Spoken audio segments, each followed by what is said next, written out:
I'm standing in front of my bathroom mirror, really looking at myself for the first time in years. My hair is gray and thin, hasn't been cut by a professional in I don't know how long. I trim it myself with kitchen scissors when it gets too long. My clothes are the same ones I've worn for a decade, faded and stretched out. My teeth, the ones I have left, are stained and crooked because I haven't been to a dentist since my husband died. I look old, older than my 68 years. Tired, worn down, neglected. My daughter's words from last month keep echoing in my head. She didn't think I heard her, but I did. She was on the phone with someone, talking about her life, her success, her accomplishments.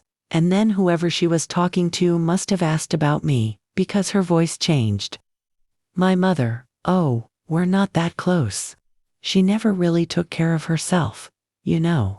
It's a bit embarrassing, honestly. Embarrassing. That's what I am to my children, an embarrassment.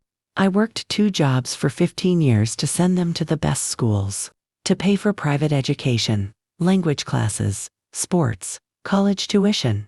I gave them everything, and I do mean everything, including myself. I stopped taking care of me so I could take care of them, and now they're too successful, too busy, too embarrassed to call their mother. Let me tell you how I got here. How I went from being everything to them to being nothing they want to claim. I met Richard when I was 23. He was the kind of man who lit up a room just by walking into it. Funny, kind, ambitious. We got married a year later, and I'd never been happier. We had plans. Big plans. We'd both work, save money, buy a house, have children, build a beautiful life together. We had Emma when I was 26. 2 years later, Jacob came along. 2 perfect, healthy babies. Richard was an amazing father. He'd come home from work exhausted and still get down on the floor to play with them. He'd do the midnight feedings so I could sleep. We were a team. A real partnership. We weren't rich, but we were comfortable. Richard worked in sales, made decent money. I worked part-time as a secretary. We could pay our bills, take small vacations, save a little. Life was good. Really good. Then, when Emma was 7 and Jacob was 5, Richard had a heart attack. He was 35 years old. 35. We'd just finished dinner. The kids were watching cartoons. Richard said he felt weird, like pressure in his chest. I thought it was indigestion. Told him to take some antacid. He did, but it got worse. By the time I called the ambulance, he was on the floor, clutching his chest, his face gray. He died before we got to the hospital. Just like that. One moment we're a family. The next moment, I'm a widow with 2 young children and no idea how I'm going to survive.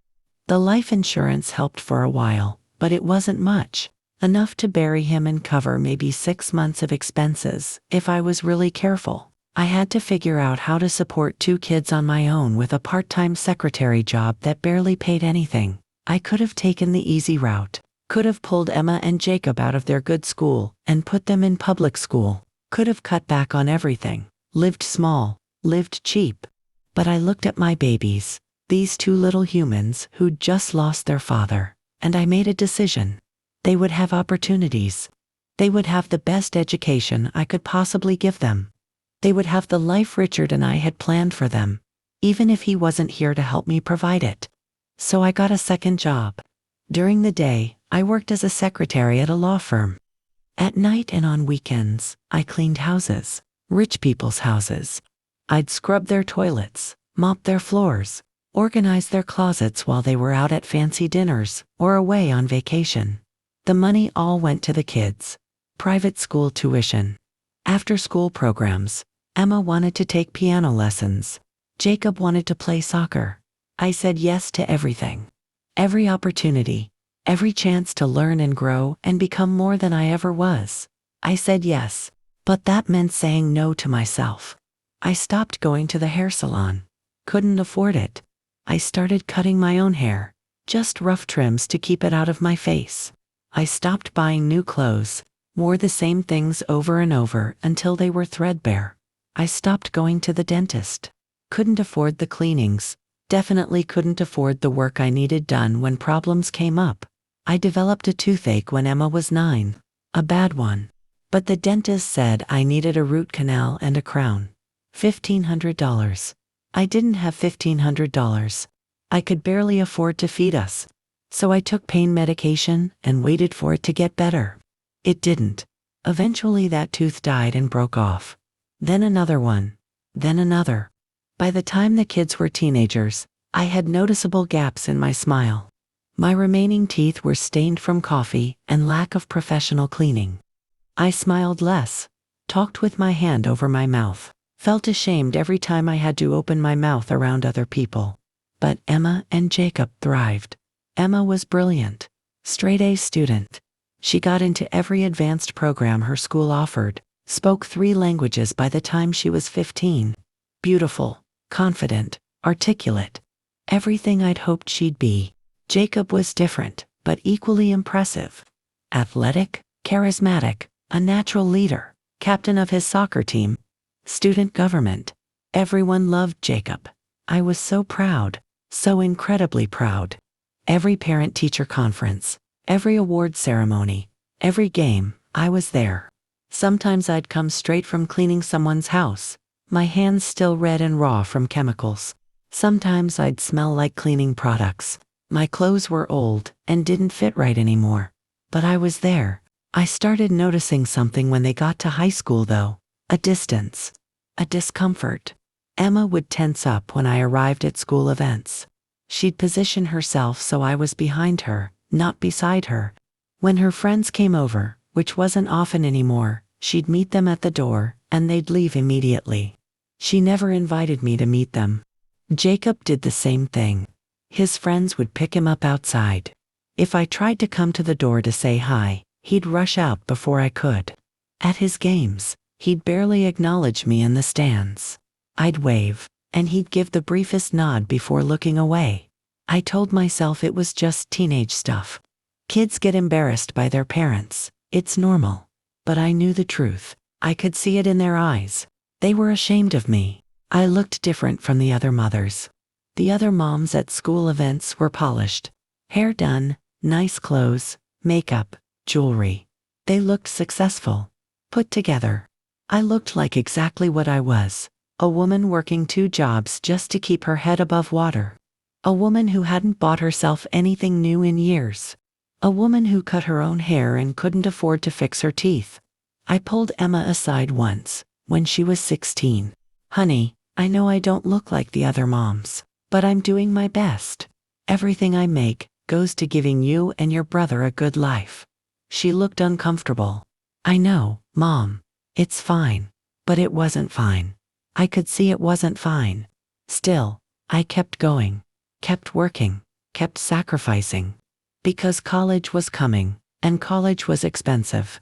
Emma got accepted to an Ivy League school, full ride for tuition, but room and board, books, fees, all of that still added up. I took on more houses to clean. Started working 7 days a week. My body hurt all the time. My back, my knees, my hands. I was exhausted constantly. But Emma was going to have every opportunity. Jacob got recruited for soccer at a great university. Partial scholarship, but I still had to cover a big chunk. So I kept working, kept pushing, kept ignoring my own needs. The kids went off to college. I was proud and heartbroken at the same time. The house was so quiet without them. But I told myself it was worth it. All the sacrifice, all the pain, all the years of putting myself last, it was all worth it because they were getting the education and opportunities they deserved. They called regularly at first. Emma would tell me about her classes, her friends, her internships. Jacob would talk about soccer, about his teammates, about campus life. I'd tell them how proud I was, how happy I was for them. But I noticed they never wanted to video chat, only phone calls, and they never invited me to visit. The campus is so far, Mom, and you're working all the time. We'll see you at holidays. Except at holidays, they'd come home for a day or 2 and then leave to spend time with friends. I'd barely see them. After graduation, it got worse. Emma got a job at a prestigious consulting firm in New York. She was making more money in her first year than I'd made in my entire life. She moved into a nice apartment, sent me a picture. It looked like something from a magazine. Jacob got drafted to play professional soccer. Not the top league, but still professional. He was making good money too. Living in a city I'd never been to, in a world I couldn't imagine. I was so proud. My kids had made it. Everything I'd worked for, everything I'd sacrificed for, it had paid off. They were successful, living the lives I'd always dreamed they'd have. But the calls got less frequent. Once a week became once every 2 weeks. Then once a month.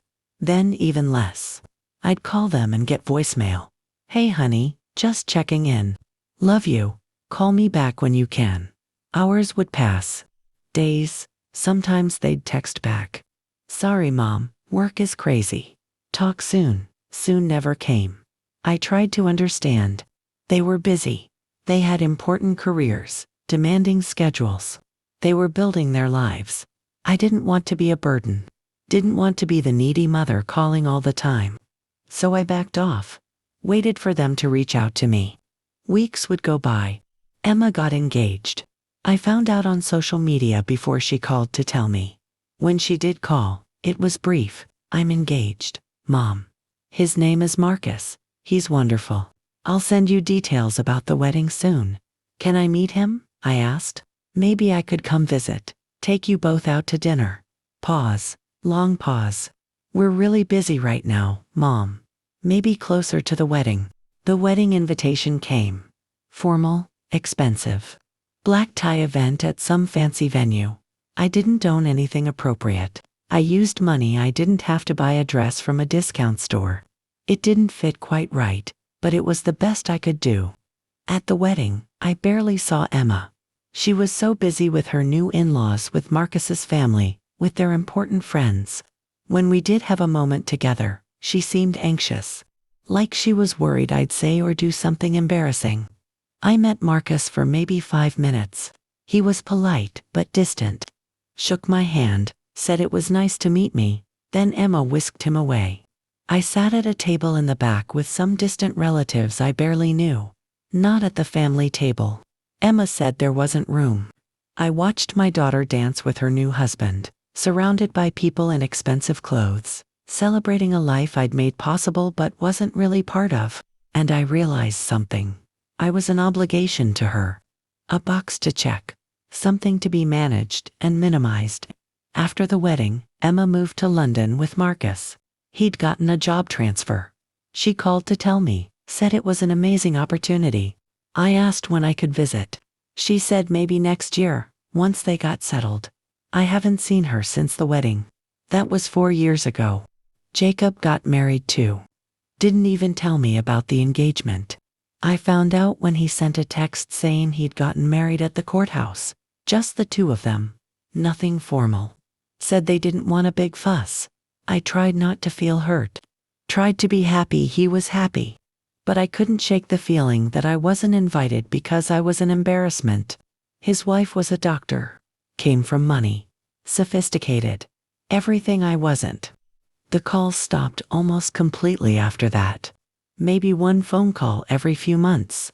Awkward conversations where they'd ask how I was doing and I'd lie and say fine, everything's fine. I'd ask about their lives and get surface-level answers.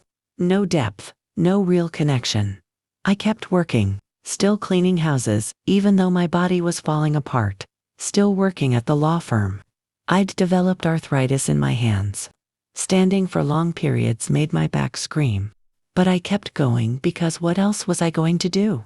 Sit at home in my empty house and think about how my children didn't want me in their lives. I turned 65. Retirement age. I could finally stop working so much. Live on Social Security and the small pension from the law firm. It wouldn't be much, but it would be enough for just me. I thought maybe now that I wasn't working all the time, the kids would want to spend more time with me.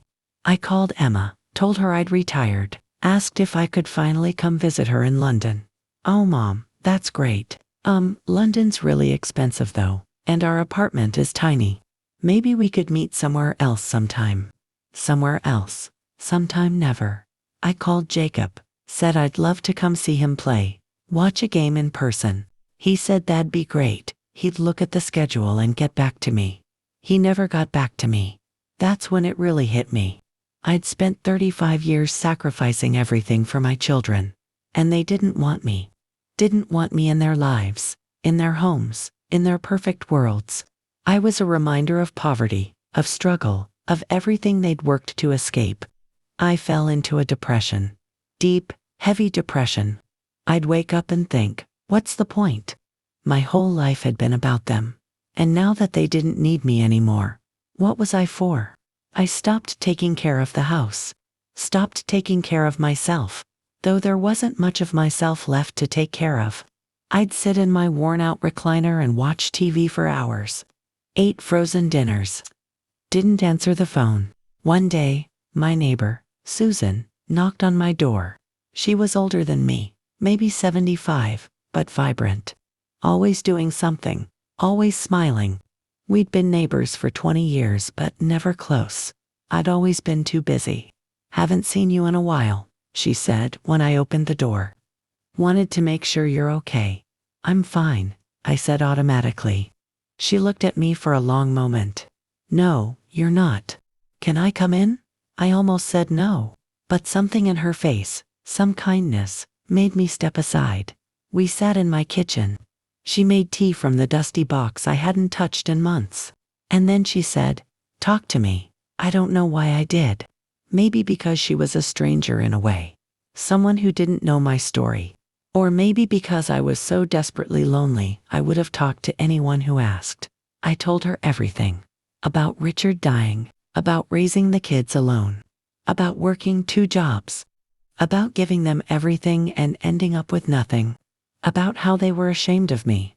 About how they never called. I cried while I talked. Ugly, gasping sobs. Susan just sat there, holding my hand, letting me fall apart. When I finally stopped, she said something I didn't expect.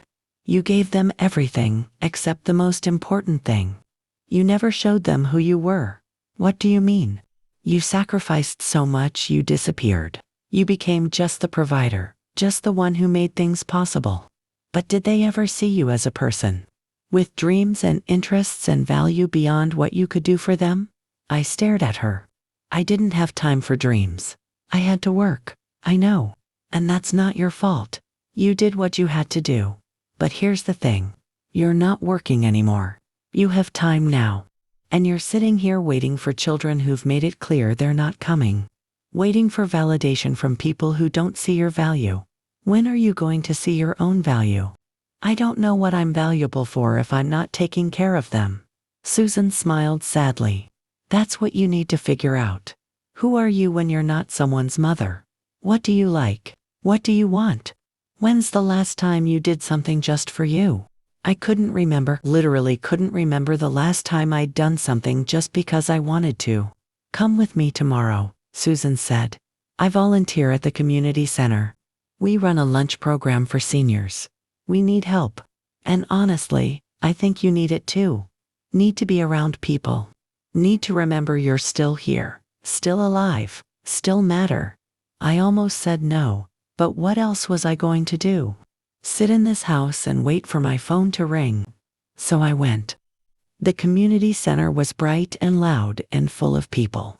Old people mostly, but active, laughing, talking, alive in a way I hadn't felt in years. Susan introduced me to everyone. They welcomed me warmly. Didn't judge my appearance, my worn clothes, my missing teeth. They just saw me as another person. I helped serve lunch. Just simple work, nothing fancy. But people thanked me, smiled at me. One woman, must have been 90, grabbed my hand and said, "You have kind eyes. Thank you for being here." When's the last time someone thanked me for being somewhere? I went back the next week, and the next. It became a routine. Tuesdays and Thursdays, I'd go to the community center. I'd help serve lunch, clean up, sit and talk with people afterward. I started learning their stories. Margaret lost her husband 10 years ago, and all 3 of her kids moved across the country. She saw them maybe once a year. Frank's daughter put him in a nursing home and never visited. Rosa's son was too busy with his career to call more than twice a year. We were all the same. All parents who'd given everything and ended up alone. But we weren't bitter about it. Or maybe we had been at first, but we'd found each other. Found purpose in community instead of waiting for children who weren't coming. Susan suggested I take one of the classes they offered. They had art classes, exercise classes, book clubs. I hadn't done anything like that in decades. I don't know, I said. I'm not really artistic. Neither was I until I tried. Come on, what else are you doing? So I went to the watercolor painting class. I was terrible at first. My hands were stiff from arthritis and years of hard labor. My paintings looked like a child did them. But something about it felt good. Moving the brush, watching colors blend, creating something just because I wanted to. The teacher, a woman about my age named Patricia, was patient and encouraging. Art isn't about being good, she said. It's about expressing yourself, about doing something that feeds your soul instead of just getting through the day. I kept going to the class, started painting at home. Nothing fancy, just simple things. Flowers, landscapes, whatever came to mind.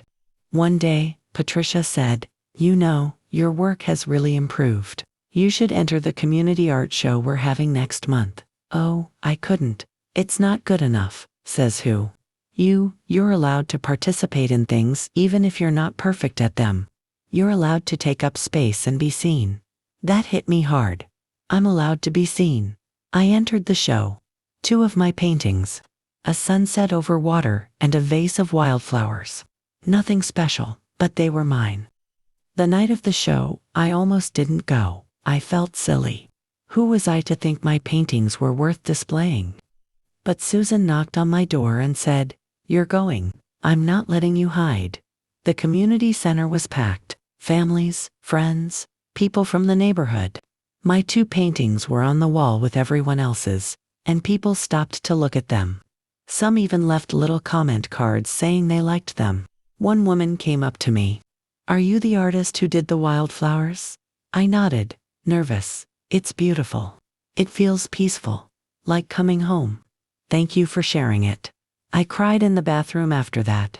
Someone saw something I made and felt something from it. When's the last time I made anyone feel anything except embarrassed? After the show, things shifted. I started seeing myself differently. Started thinking maybe Susan was right. Maybe I did have value beyond what I could do for other people. I started taking care of myself. Really taking care of myself for the first time in decades. I went to the dentist. Used the small savings I had left to get some dental work done. Not everything. I couldn't afford everything. But enough. Got a partial bridge that filled in the worst gaps. It wasn't perfect, but it was better. So much better. I went to a real hair salon. The woman who cut my hair was young and kind. She didn't judge the mess I'd made trying to cut it myself for years. She just fixed it. Gave me a style that actually looked good. Made me feel a little less invisible. I bought some new clothes. Nothing expensive, just a few things from a thrift store that actually fit, that weren't falling apart. It felt strange spending money on myself. Guilty almost, but also good. Really good. Susan noticed. "Look at you," she said with a huge smile. "You're blooming." I laughed. I'm 68 years old. Little late for blooming. It's never too late. Besides, you're not blooming for anyone else. You're blooming for you. That's the best kind. I joined more activities at the community center. A walking group, a book club. I made friends. Real friends. People who called me to check in, not because they needed something, but because they wanted to talk. People who invited me to do things. Patricia from art class became one of my closest friends. She was a widow too, had raised 4 kids alone, and they all lived far away and rarely visited. We understood each other. "Do you still hope they'll call more?" I asked her one day while we were painting. "Sometimes," she admitted. "But I've learned that I can't base my happiness on whether they remember I exist. I have to build a life that's full, without them. And if they show up, great. If they don't, I'm still okay. How long did it take you to get there?" Years. And some days I'm not there at all. Some days I'm still angry or hurt or sad. But most days now, I'm okay. I have purpose. I have people. I have things I love doing. That's enough. I wanted that. That peace. That acceptance. A year passed. Then another. Emma called maybe 3 times, the first year, twice the second. The conversations were always short. Always surface level. She'd ask how I was. I'd say fine. She'd tell me briefly about work or travel or whatever. Then she'd say she had to go. I stopped calling her, stopped chasing her. If she wanted a relationship with me, she knew where I was. Jacob was slightly better. Maybe 5 or 6 calls a year. He'd send photos sometimes. Him and his wife at fancy restaurants. On vacation. Living beautiful lives. Never an invitation to be part of those lives. Just proof they existed. It hurt. Of course it hurt. They were still my children. I still loved them. Still thought about them every day. But I couldn't keep making them my whole world when I was barely a footnote in theirs. I poured my energy into other things, into painting, into my friends at the community center, into volunteering. I started helping with the lunch program 3 days a week instead of 2.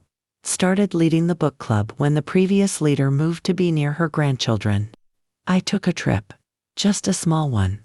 Susan and Patricia and I drove to the coast for a long weekend. We stayed in a cheap motel, and walked on the beach, and ate at seafood shacks, and laughed until our stomachs hurt. It was one of the best weekends of my life. When's the last time you did something like this? Patricia asked me while we were watching the sunset over the ocean. Never, I realized, I've never done something like this. Never took a trip just for fun. Well, now you have. And we should do it again. So we did. Started taking quarterly trips. Nothing fancy. We didn't have money for fancy, but we'd find cheap places to stay and things to do, and we'd just enjoy being alive, being free, being ourselves. I started to understand what Susan meant about finding out who I was beyond being a mother. I was someone who liked painting, especially watercolors. Someone who loved reading mysteries and historical fiction. Someone who enjoyed long walks in the park. Someone who was good at listening to people, at making them feel heard. I was still a person. I'd forgotten that. Thought being a mother was the only identity I had. But I was more than that, always had been. I'd just buried that person under years of sacrifice and exhaustion. On my 70th birthday, my friends at the community center threw me a party. Nothing big. Just cake and coffee in the art room. But they sang to me, gave me silly little gifts, made me feel special, wanted, valued. Emma sent a text. Happy birthday, Mom. Hope you have a good day. Jacob called, for 3 minutes, said happy birthday, asked how I was, said he had to jump on a call for work. Love you. Talk soon. 2 years ago, that would have destroyed me. Would have spent my birthday crying about how little my children cared. But sitting in that room surrounded by people who did care, who showed up, who valued me, I realized something. I was okay. Really, truly okay. Did I wish my kids were different? Yes. Did I still hope that someday they'd realize what they'd missed, what they'd thrown away? Yes. Did it still hurt knowing they were ashamed of me? Yes. But I wasn't going to wait for them anymore. Wasn't going to put my life on hold, hoping they'd finally see my value. I was going to keep living, keep painting, keep laughing, keep building a life that was full and meaningful, with or without them. I'm 70 years old now. I look different than I did 2 years ago, healthier, happier. I take care of myself now. Not to impress anyone or make my kids less embarrassed, just for me, because I deserve it, because I matter. I worked 2 jobs to send them to college.